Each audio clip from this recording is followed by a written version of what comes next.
कौम ए आद अरब की एक प्राचीन कौम थी जो यमन और ओमान के बीच एक इलाके में रहती थी। ये लोग बहुत ताकतवर और लंबे कद के थे। इनकी उम्र 800 से 900 साल तक होती थी। न तो ये बूढ़े होते थे और न ही बीमार पड़ते थे। ये हमेशा जवान, तंदुरुस्त और ताकतवर रहते थे। सिर्फ मौत आती थी और कोई और परेशानी नहीं होती थी। अल्लाह ताला ने इनकी तरफ हजरत हूद अलैहिस्सलाम को भेजा। उन्होंने इन्हें एक अल्लाह की इबादत की दावत दी और अल्लाह के अजाब से डराया, लेकिन उन्होंने शिर्क, जुल्म और गुनाहों में डूब गए। अल्लाह ने इन पर कहत, भूख भेज दी और वे बहुत भूखे हो गए। उन्होंने अपने सारे मवेशी खा लिए।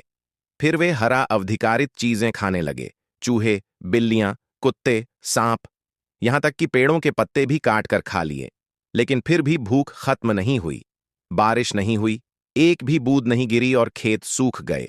आखिरकार उन्होंने एक जमात बैतुल्लाह भेजा।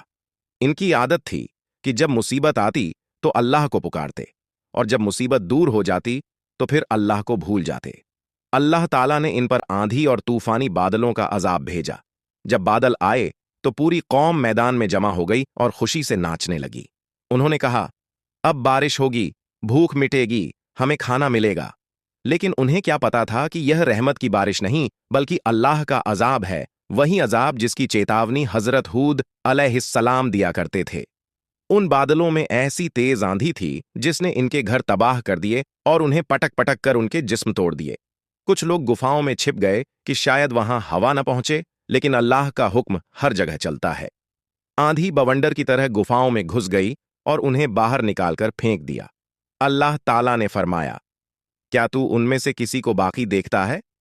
अल्लाह ताला ने इन्हें पूरी तरह हलाक कर दिया और लोगों को दिखा दिया कि जब अल्लाह और उसके रसूल की नाफरमानी की जाती है तो अल्लाह वहां से अजाब लाता है जहां से कोई सोच भी नहीं सकता। आज जो गुनाह इस कौम ने किए, क्या हम वही नहीं कर रहे? क्या हम अल्लाह की हदों को पार नहीं कर चुके? क्या हम अपनी नाफरमानी से अल्लाह को चैलेंज नहीं दे रहे? इसलिए तौबा करो, अल्लाह से डरो और कुरान पढ़ो, क्योंकि जिन गुनाहों को हम मामूली समझते हैं, उन्हीं गुनाहों पर पूरी कौमें धरती में तबाह कर दी गईं।